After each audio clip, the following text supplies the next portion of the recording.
activities, all these important funds, Honorable Speaker, to be operational. It was very kind of disturbing, Honorable Speaker, the other day, when we couldn't really approve also the Biashara Fund regulations. And Honorable Speaker, I'm sure you are aware, the whole idea behind Biashara Fund, it was to bring together the other three funds together, Women Fund, the Youth Fund, so that Western Fund, so that at the end of the day, we have a well-structured kind of a framework to provide resources to our people. This one is supposed to provide a very well legal framework which will ensure that our public debt is paid in time. But now you can see what we are going to be forced by circumstances to do, because we also can't go against the law. When this committee has looked at these guidelines, they are saying, as per the template in terms of what is required, they don't meet the bill. So on the basis of that, we have to reject these guidelines, even though they are very important to this country. So, Honorable Speaker, I'm just urging that as a House, I think the Committee on Finance, because the people are oversighting Treasury, needs to do a bit of work to ensure that, Honorable Speaker, not every time we are coming here to kind of say no to such important guidelines and regulations which can help the country move forward. With those many remarks, Honorable Speaker, I have no choice but to support an element of the sinking fund guidelines. I submit, Honorable Speaker. You have no choice. Very well, you support. May I have the member representing the people of Naval Hall, Honorable Wankwe Emmanuel? Please, then you are requesting to speak. I'm sure it is on the next one. Yeah, I thought he had something on intervention. Order, Honorable 001. For him to be on intervention, could be having a point of order. Please. Thank you. Well advised. May we have the member for KU South, Honorable Rono Kipko. Okay. Thank you, Honorable Speaker. First and foremost, Honorable Speaker, thank you for giving me this opportunity to weigh in on the report. And as I do that, Honorable Speaker, I want to congratulate you, because you are you are very beautiful on green, and particularly the headgear. It is it's really matching along with a bit of some color of UDA there, which is moving on very well. But all said and done, Madam Speaker, you are extremely smart. Thank you. But going back to the report. Honorable Rono Kipkogei, as a matter of procedure, there is a point of order by Honorable Emilio Odhiambo. Okay. Let's hear what Honorable Emilio Odhiambo has. Give her the mic. Madam Speaker, thank you for giving me the opportunity. Madam Speaker, I can hear there are members who are shouting and telling me that I should raise a point of order on whether the member is relevant. Madam Speaker, I will not raise the issue of relevance, even though it's not relevant. Madam Speaker, as a fellow woman member of Parliament, I must defend you, because the color you are wearing is not UDA. It's not even remotely UDA. And where you come from is not UDA at all. So I know you cannot wear UDA colors. So, Madam Speaker, I just want to say and agree with him that you are extremely smart, but you are not wearing UDA colors. I know most men are colorblind. But you see, in order to be colorblind, Madam Speaker, at this time and hour of electioneering. So I just want to confirm to him that I know you are a member of WIPA and you are not in UDA whatsoever. And your colors are not UDA whatsoever. Thank you. Very well. Yeah. As we do. I know she is chill as Honorable Speaker, because I have pointed out your smartness. Member for Dagoret has to say. But as a speaker, Madam Speaker, I don't deal with the... I do rise on a point of order to seek your direction on whether the Honorable Rono is actually in order to steer away from the point that is on the floor as we speak. And I do think that the chair should find him out of order on the basis that what he's saying is not relevant. What is he But saying? Madam Speaker, What is he saying? Madam Speaker, I would like to say that even as I fault him on relevance, I have to agree with the Honorable Rono that you're looking extremely beautiful today, Madam Speaker. But I want to not agree with the Honorable Millie Mabona in her claim that all men are colorblind. I am an artist, a visual and performing artist, and I want to confirm that green is actually one of the colors that is spotted by the party UDA, officially. But I want to add that you even look more beautiful now sitting next to the flag of Kenya, because this green has its meaning on the flag of Kenya. And as an artist, I know what that green means.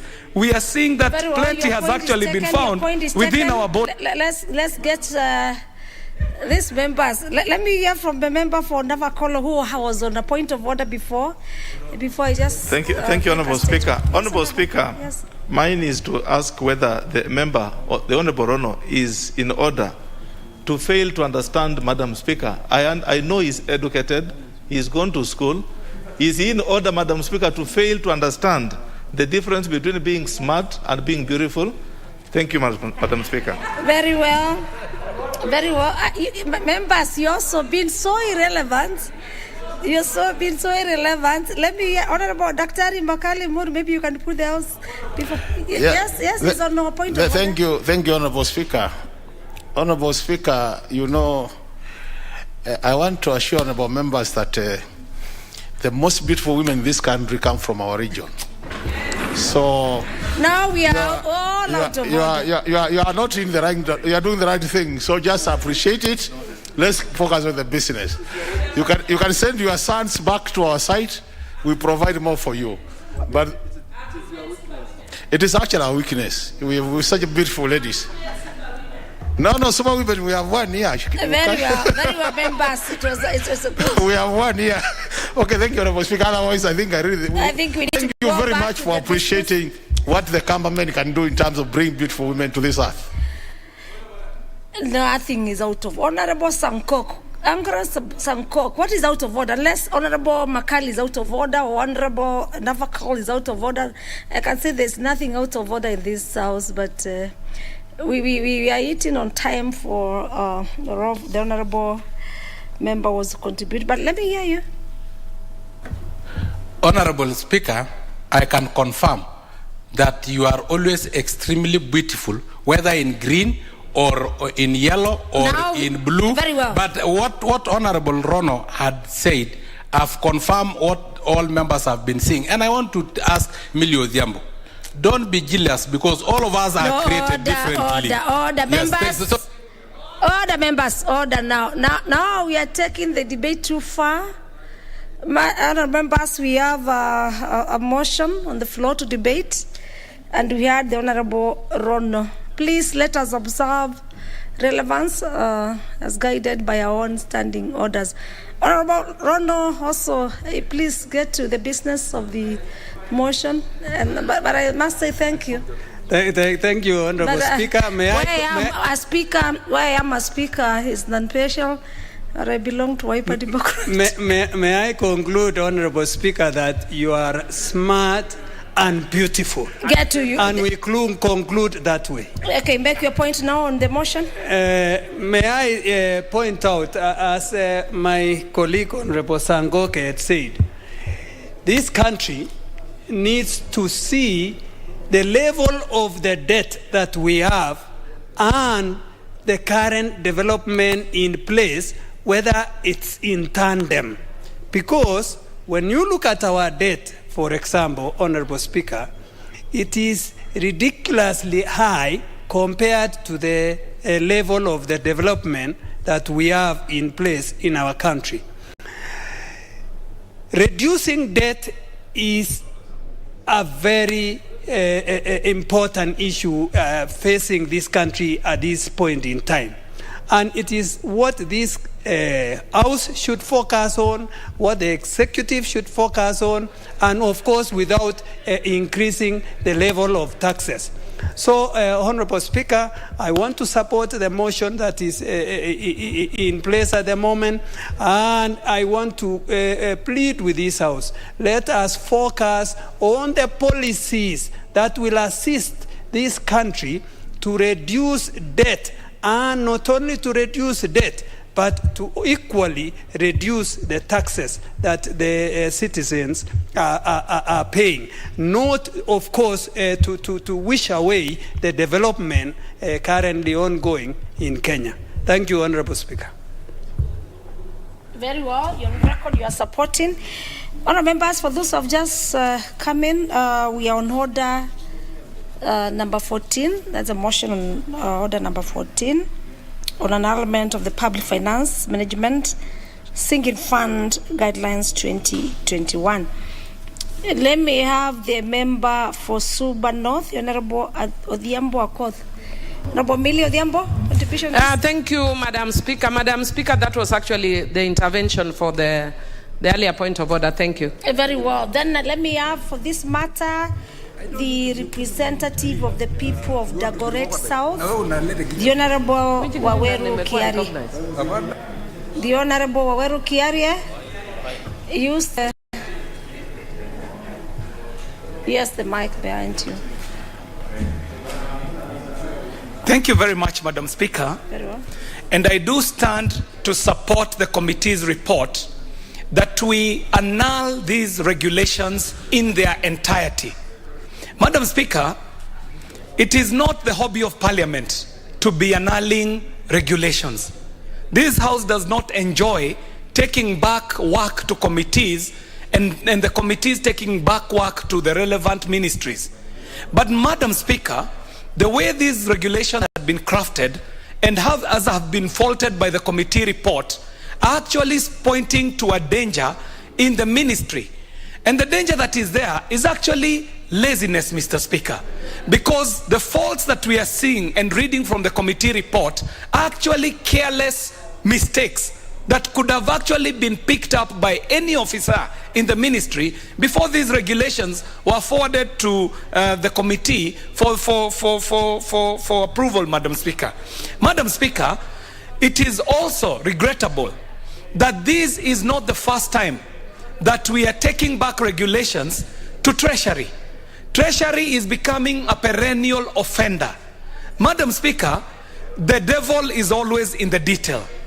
If Treasury is failing on such small issues as preparing regulations, and these regulations are actually being prepared according to laws that exist, a constitution that exists, so it would only have taken a person to just read the letter of the law, understand the spirit of the law as they were putting up these regulations. But I said, Madam Speaker, that Treasury is proving to be a perennial offender. Today, it is regulations. Yesterday, it was the matter of CDF. The other day, it was the matter of BPS. The other day, it was the matter of public debt. Madam Speaker, there is a problem at Treasury. And the Treasury and the problem is actually bigger than the eye can see. So, Madam Speaker, as Parliament is going into the budget making process, as we commence on the budget making process, Parliament will have to do the heavy lifting. Look and actually lift the veil on the ills that are in this Treasury, Madam Speaker. Madam Speaker, the sinking fund is actually a very important instrument in public finance management.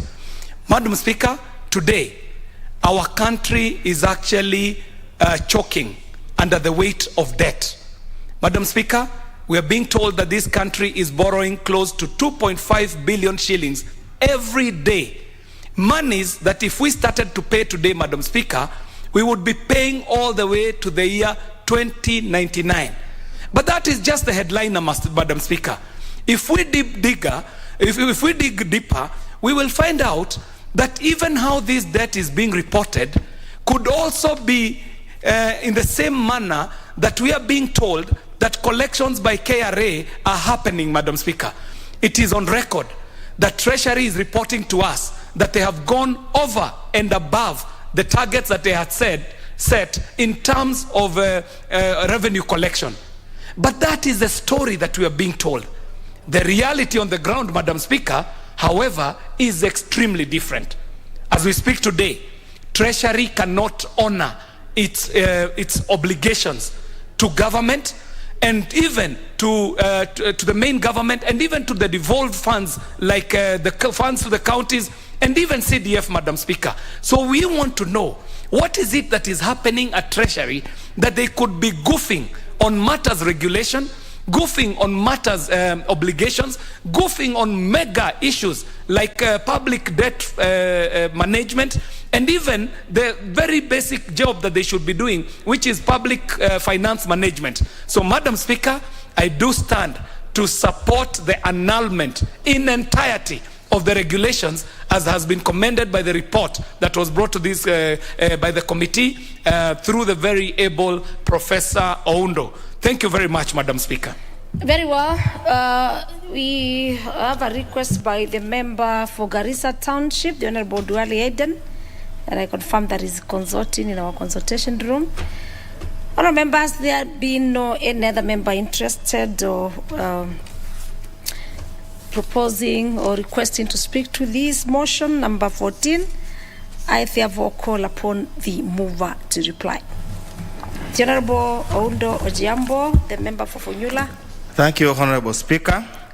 I think colleagues have been very clear in their disgust at the poor show by the Ministry, the State Department of Treasury, and this sentiment I do believe the leader of majority party has had, and we have also had as a committee. When they appear to us another time, we will raise the same issues this House has raised. Honourable Speaker, one of the issues that we failed to that led to the recommendation to annul was the lack of regulatory impact assessment. In that regulatory impact assessment report, Honourable Speaker, we could have easily picked out on the issue of how much debt that this country owes to the various bilateral lenders and the rest. Because of that, we had no choice but to do what we did. Honourable Speaker, in those few remarks, I beg to reply. Thank you. You beg to reply. Members, cognizant of the standing orders, I order that order number 14, the motion on annulment of the Public Finance Management Sinking Fund, Guidelines 2021, that the question be deferred. Next order. Order number 15, motion, annulment of the Environmental Management and Coordination Impact Assessment and Audit Amendment Regulations 2016. Can you have the chairperson, Committee on Delegated Legislation, to move? Yes, the Honourable Member from Mbeere North. Thank you, Madam Speaker.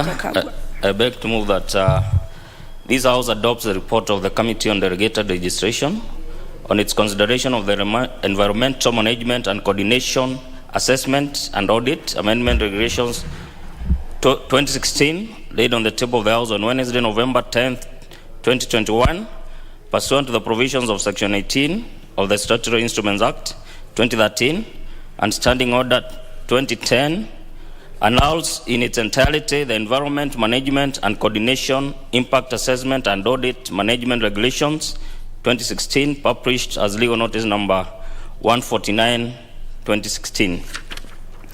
Madam Speaker, the Cabinet Secretary for Environment, Natural Resources and Regional Development Authorities, in exercise of the powers conferred by Section 147 of the Environment Management and Coordination Act number 8 of 1999, made the Environmental Management and Coordination Impact Assessment and Audit Amendment Regulations 2016. The regulations were made via legal notice number 149 of 2016 and published in the Kenya Gazette on the 16th of August 2016. The committee was in receipt of the letter dated 13 November 2020 from the Society for Biotech Farmers of Kenya, SOBIFAC, inquiring whether the Environment Management and Coordination Impact Assessment and Audit Amendment Regulations 2016 that were made via legal notice number 149 of 2016, published in the Kenya Gazette on the 16th of August 2016, was submitted to the National Assembly, and a further letter dated 16 September 2021 from the Open Forum on Agriculture, Biotechnology in Africa, OVAP, inviting the Select Committee on Delegated Legislation to consult, confer, and deliberate on the matter. Madam Speaker, the committee, pursuant to Section 112(2) of the Statutory Instruments Act 2013, may scrutinize instruments published at any time, including instruments published prior to the commencement of the Act. The committee, pursuant to Section 16 of the Statutory Instruments Act, conferred with the Minister of Environment and Forest, attended by National Environment Management Authority, NEMA, on 15th of September 2021, and following a meeting with the National Biosafety Authority on the 28th September 2021, where members raised a number of concerns in respect of the regulations. Madam Speaker, the committees came up with the following findings. Following comprehensive scrutiny of the Environment, Impact Assessment and Audit Amendment Regulations 2016, the committee made the following observations: that Section 147(1) of MCA provides that the Cabinet Secretary may, on the recommendation of the authority and upon consultation with the relevant lead agencies, make regulations. The enactment clause of the regulations are no mention of any recommendation of the authority, no consultation with the relevant lead agencies, and the same is not demonstrated. This infringes Article 259(11) of the Constitution, which requires mandatory recommendations or consultations with other institutions when so required under statute, and which must be sufficiently demonstrated at the enactment clause of the regulations. Article 259(11) of the Constitution provides that if a function or power conferred on a person under this Constitution is exercisable by the person only on the evidence or recommendation, with the approval or consent of, or on consultation with another person, the function may be performed or the power exercised only on that advice, recommendation without approval or consent, or after that consultation, except to the extent that this Constitution provides otherwise. That contrary to the requirements set out in Sections 11(1) and 12(1) and 2 of the Statutory Instruments Act number 23 of 2013, the regulations published as legal notice number 149 of 2016 were not submitted to and were not tabled in the National Assembly. This implies that it ought to have ceased to have effect on the last day for it to be so late, hence lapsed by operation of law. That the Ministry and the National Environment Management Authority, NEMA, did not conduct public participation as required under Article 10 and 18 of the Constitution and Sections 5, 5A, and the schedule to the Statutory Instrument Act, as read with the Environment Management Coordination Act 1999.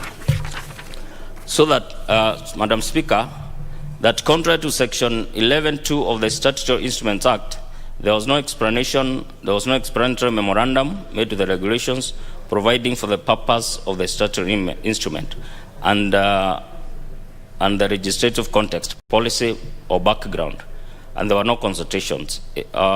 Its impact on fundamental rights and freedom, modalities of monitoring and review, which would have guided the committee's consideration during the scrutiny.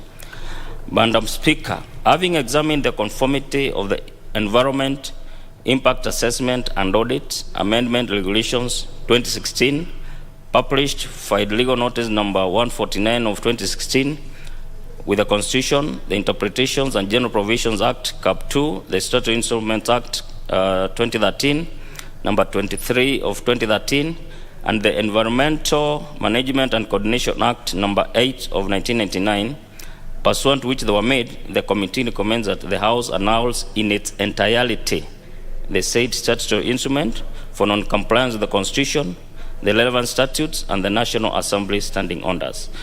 Madam Speaker, I submit, and I wish to request the Honorable Dr. Undo of the committee to second the report. You move? I move. Thank you. Very well. Let me have the Honorable Dr. Undo Hojambo, member for Funyula, to second. Honorable Speaker, I stand to second the report and the recommendations of the committee. As I second, Honorable Speaker, there are fundamental issues that whatever it takes as a country and as a country governed by the rule of law should never deviate from. Number one, Honorable Speaker, it was the intentions of the National Assembly, Parliament, and the people of Kenya that all subsidiary legislation must go through the rigorous process like any primary legislation. For any regulatory making authority to purport to usurp the power of Parliament and make regulations, enforce regulations, is unacceptable, unconstitutional, and actually the persons involved should be cited for breach of the law. So on that account alone, Honorable Speaker, without even going into other issues, this was dead on arrival. And we need to make it very clear, Honorable Speaker, as my colleague JKJ has said, we don't take any pride in annulling regulations. It takes money, it takes time to develop these regulations. But we are asking the regulatory making authority, we can never deviate from the law. We can never subvert the law. We must abide by the law, and that's not negotiable. That's unacceptable, unexcusable breach of the law, and we must punish and do what we are supposed to do. Second, Honorable Speaker, as much as the regulations are necessary and they have very far-reaching issues, have far-reaching provisions that are extremely necessary, but the mere fact that they are made contrary to the law, they are defective, as the legal mind will say, ab initio, whatever that means, I just hear and I also copy. Second, Honorable Speaker, the mere fact, again, the regulations go to the core of environmental impact assessment. You cannot purport to make regulations without public participation. The framers of the Constitution of Kenya 2010 and Article 10 and 1118 never contemplated, actually intended that for whatever we do, the people of Kenya must be directly involved in making those decisions. Yes, members of parliament are their representative, but how do you represent if you have not been told who to come and represent? So on that score alone, Honorable Speaker, I beg to support the report. Thank you. You beg to second. Yes, I beg to second, Honorable Speaker. Madam Speaker. Very well. Members, with that, I propose the question, which is that this House adopts the report of the Committee on Delegated Legislation on its consideration of the environmental management and coordination, that is impact assessment and audit, amendment regulations 2016, laid on the table of the House on Wednesday, November 10th, 2021, and pursuant to the provisions of Section 18 of the Statutory Instruments Act 2013 and Standing Order number 2104B, annuls in entirety the environmental management and coordination, impact assessment and audit, amendment regulations 2016, published as legal notice number 149 of 2016. The member for Dagoretti South, the first one on my request list. Thank you very much, Madam Speaker, for giving me the opportunity to have the first shot on this one. And Madam Speaker, I think this one is a no-brainer. As I had said earlier, this House does not take pride or does not have a hobby in annulling regulations. But Madam Speaker, this one is even worse than what we were dealing with previously, Madam Speaker. As you can see, there are 3 counts that stand out. One, Madam Speaker, these regulations actually came to the floor of the House via this report that is telling us, Madam Speaker, that there was no consultation with the relevant lead agencies, Madam Speaker. Secondly, we are being told that these regulations are not in conformity with the relevant provisions of the constitutions. But thirdly, Madam Speaker, and most importantly, I have stood here severally and argued the case for proper and effective public participation, Madam Speaker. Public participation has been said cannot be seen to be a cosmetic exercise. It needs to happen as provided for by the Constitution. So, Madam Speaker, as I said, this one looks like a no-brainer. I do support that they should be annulled in their entirety. But, Madam Speaker, without anticipating debate, I can see that the Honorable Millie Mabona is itching to make a comment on a previous issue that had been raised here before, Madam Speaker. And I want to put the record straight that I was very clear when I said that I am an artist and I do understand colors. The point I was making, Madam Speaker, is that green is actually in our national flag, Madam Speaker. And being in a national flag, you looking the way you're looking this afternoon, we are actually saying that truly plenty has been found within our borders. The point that I was making is that you do look resplendent in green this afternoon, Madam Speaker, and without anticipating what the Honorable Millie Mabona will say, I want to say that I know that color to be green. It is green and men are not colorblind. Thank you very much, Madam Speaker.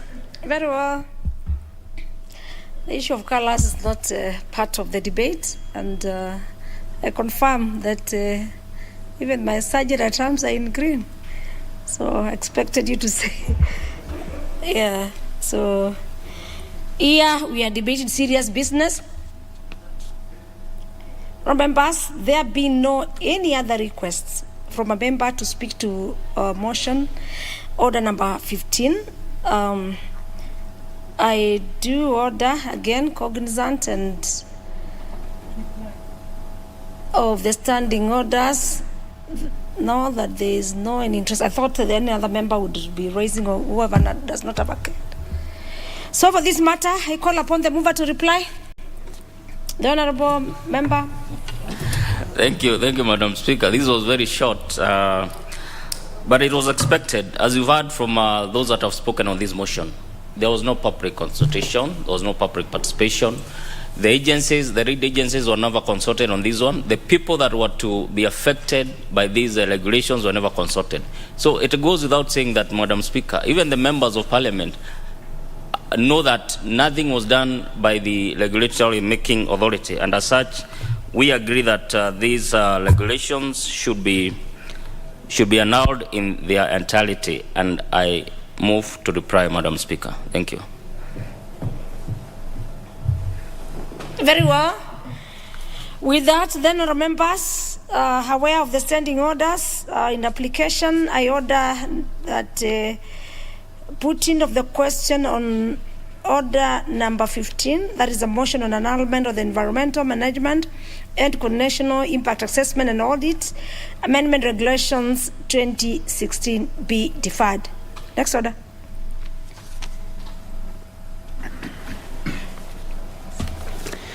Order number 16.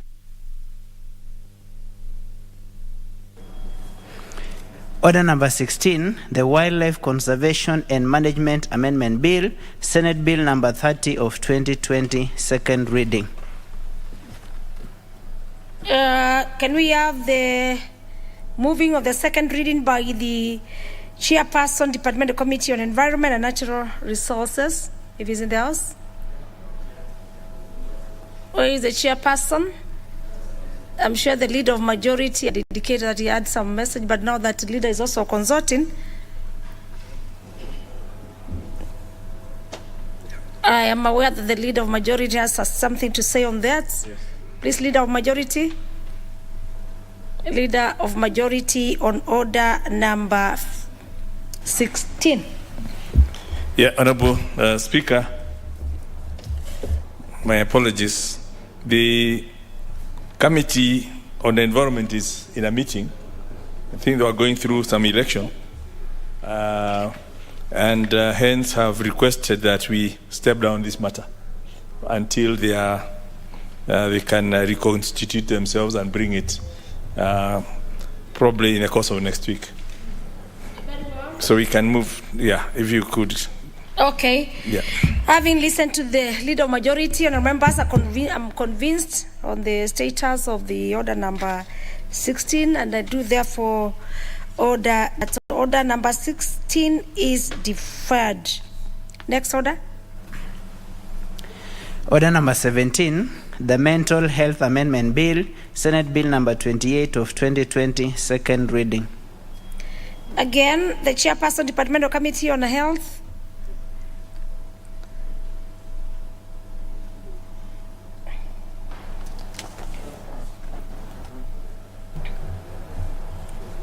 Thank you, Madam Speaker. Are you the chairperson?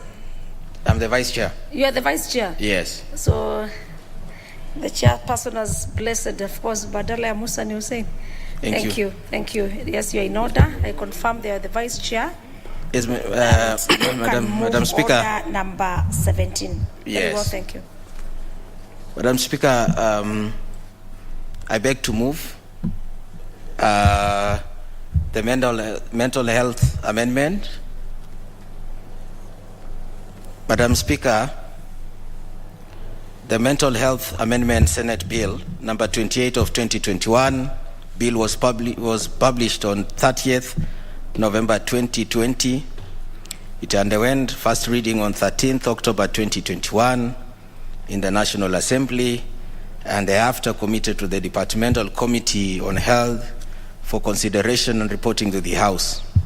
Following the placement of adverts in the print media on 5th November 2021, request for comments on the bill from members of the public and relevant stakeholders pursuant to the provision of Article 118, 1B of the Constitution of Kenya and Standing Order 127.3.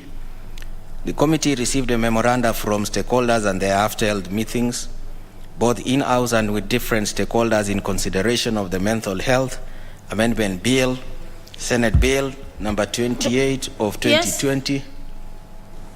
Do I hear a point of order? There's an intervention by Honorable Member Fufunyula. Yes, thank you, Honorable Speaker. What is out of order? I didn't want to interrupt my good friend. You know, he's a very good friend of my constituency. He always comes whenever we call him to come. But being the matter is raising so fundamental, mental health, Honorable Speaker, and standing on standing order number 35, I request that we don't have the quorum, we don't have the number to discuss such an important and critical matter that has been in the news. And remember yesterday, Honorable Speaker, when we were talking about the police, it became very critical. So I need your guidance, Honorable Speaker, in view of the lack of the numbers and in view of the monumental importance of the bill. Thank you, Honorable Speaker.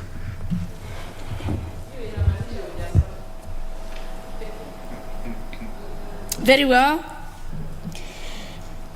Members, the Honorable Ondo, Member for Funyula,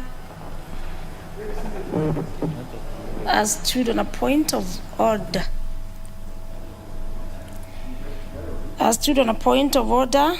That is on point of our standing order number 35.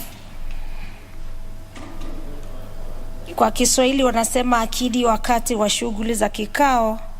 Iwapo mbunge yeyote atadai kuwa akidi haijatimia katika kikao wakati wowote kikao cha bunge la taifa au kamati kinapoendelea, spika au mwenyekiti atahesabu wabunge walio katika ukumbi na kamati. Members, with that order been raised katika ukumbi letu la bunge, I have confirmed, then I do order that the quorum bell be rung for 10 minutes. I do order that the quorum bell be rung for 10 minutes. And members, this is within our procedures. This is within and in our standing orders.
I don't think so. Hakuna.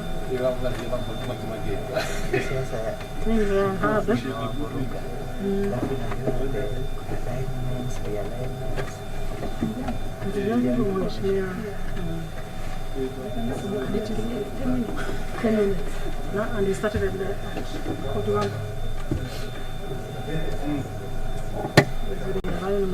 environment.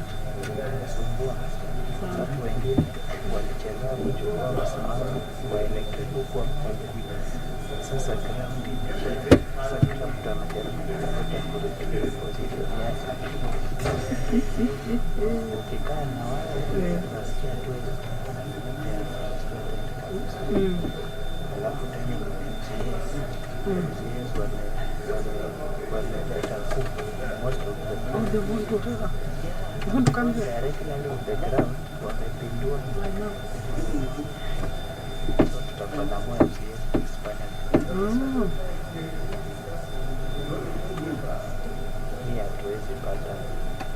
That's not possible.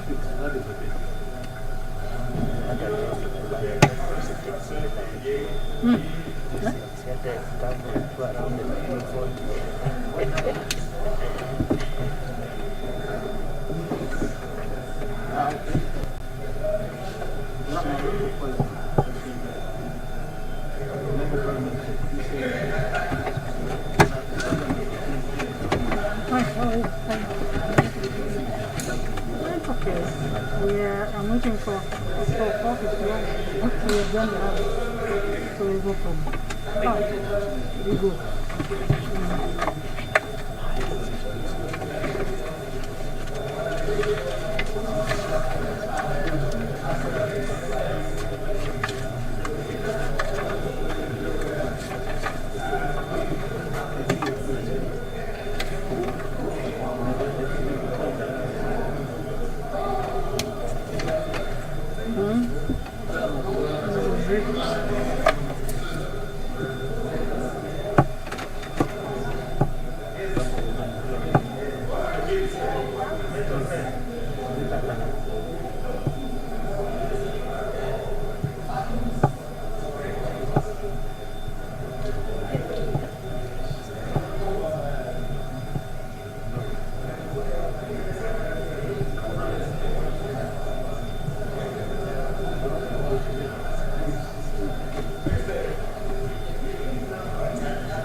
Little by little, I'm beginning to put the pieces of the puzzle together.